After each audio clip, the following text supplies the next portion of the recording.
Mark Bell from supertraining.tv. This is Ryan Spencer doing a banded squat, dynamic effort squat. Again, as you remember from some other previous videos, that Ryan does his max effort work on our dynamic day. These guys are squatting with a green band. The green band adds 150, maybe possibly 200 pounds at the top of the lift, the way that we have it set up there. That was robot lifting with some precision robotics. This is G-Buff. G-Buff squatted 771, I believe, in the last contest.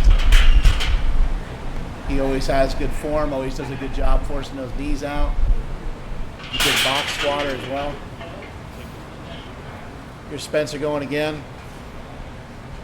The bands also help to accommodate resistance.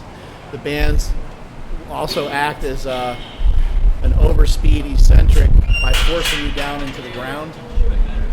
So it's much different than the chains. The chains are kind of more like a dead weight. The bands will actually slingshot you down into the floor, basically. The robot's got some pretty good form there. He's able to really do a good job forcing his knees out. We've been trying to work with him on keeping his hips actually a little bit more forward. He has a tendency to stick his ass back almost a little bit too much. He's almost too flexible in some ways. So, in my opinion, if we could get that straightened out, he'll squat an extra 50 pounds. We're all built very differently. Everyone's got to squat a little differently.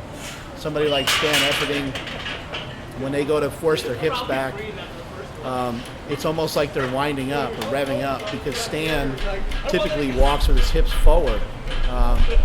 Just kind of the way that his pelvis is tilted forward when he goes to force his hips back, it just puts everything, it tightens everything up, puts everything on lockdown, and he's able to squat 850 pounds raw. But you see here, robot, he's almost kind of overextended, his butt's almost back too far. Here's G-Buff going again.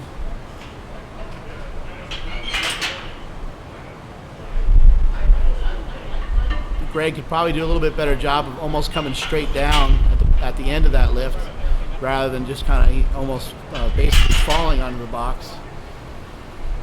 And Ryan Spencer, we've been working with him on having his feet just a little bit more forward, and seems to be paying off for him so far.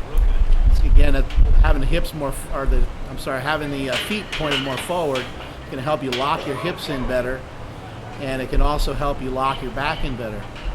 Now, having said that, just always keep in mind we're all built differently, so different things are going to work for different people. It's another good squat by robot. See, this is basically a typical dynamic day. Most of the guys just working with a similar weight throughout the entire workout. In this case, they're working with about 405 pounds, and they probably did about 8 to 10 sets of 2 reps. The dynamic day should be hard. Some people have the misperception of that it should feel easy because you're working with submaximal weights or lighter percentages, and that's actually the complete opposite. In my opinion, your dynamic effort squat day should be the hardest day of the week.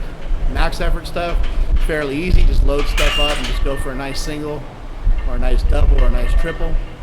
But the dynamic effort work is hard because you're trying to produce as much force as you possibly can for 10 sets. So it's extremely demanding.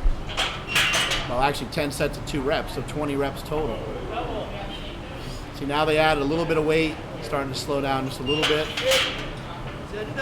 It's something that we like to do here at Super Training. We like to get a couple of sets where we work up a little bit. Sometimes we will work up to the weight that we're going to use the following week, just to kind of get a feel for that weight. So, for example, we might use 405 one week, and at the end of the workout, for the last set or 2, we might go to 425 for a few sets, and then the next week, the second week, week 2, we could start with 425. And after we do 8 or 10 sets with 425, we may progress to 445 or 455, and that would be our working weight for the 3rd week. Just play around with it. Find out what works for you, what works for the guys that are around you.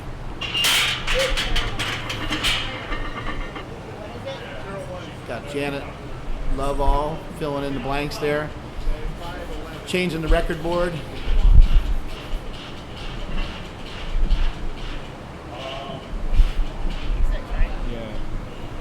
The record board seems to get changed every single meet in multiple spots. So it's you know, ever since we put that record board up there, it's really been making some big differences in the guys in their focus. Ryan Spencer has squatted 573 at both 165 pounds and 181 pounds. And he also has a 650 pound deadlift to his credit. Hell of a deadlifter. 633 deadlift at 165 and a 650 deadlift at 181. For the record, peacocks don't fly. Ryan grinded out a good set there with about 5 plates. Really good, considering he weighs about as much as my leg. And Ryan's been working on his bench, so he gets to race Mini Juan, who's about 10 years old when he did that lift, but he still gets to erase him. And you know, Ryan's kind of a jerk, so he don't mind. Oh yeah, bitches. All right, I don't. But I'm pretty sure Spencer's going to, you know, bench over 400 pounds in the next meet, which would be good for him. Here's some footage of the girls doing some squats. They're working with some bands. They got the light band on there. I'd say it probably adds around 60 to 70 pounds at the top. Got Tara Getty hanging out in some box squats. Got Lisa Lindhurst. If you see Lisa here, you know, she has a very wide stance. She has her feet pointed out. But in that case, it's really going to be very, very difficult for her to break parallel with that stance. Now, it is just training, and we do different things in training sometimes. You know, we train wider sometimes than we do in the contest. But in my opinion, that's not a very reasonable stance to have for the contest. Actually, Lisa was doing some sumo deadlifts the other day, and she missed a deadlift. Couldn't even get the weight off the floor, 285 pounds. And then she came back, and we took her stance in, switched a couple other things up just real quickly, had her force her knees out. You want to try to get your knees out to where your ankles are, or get your knees out to where your feet are, however you want to think about it. But when she was able to get her knees out to where her feet are, she was able to pull the 285-pound deadlift. So same thing with the squat. You see Tara Getty doing a great job of getting her knees out to where her feet are. If you cannot get your knees out to where your feet are, then you need to bring your stance in, which is kind of what Jessica's doing here. Her stance is in a little bit, but she's still doing a pretty good job of getting her knees out. It's something that Jessica kind of struggles with, and she's just, you know, been working on it over and over and over again. So her knees may not necessarily be tracking out real wide, but at least they're not going in. That's it from supertraining.tv.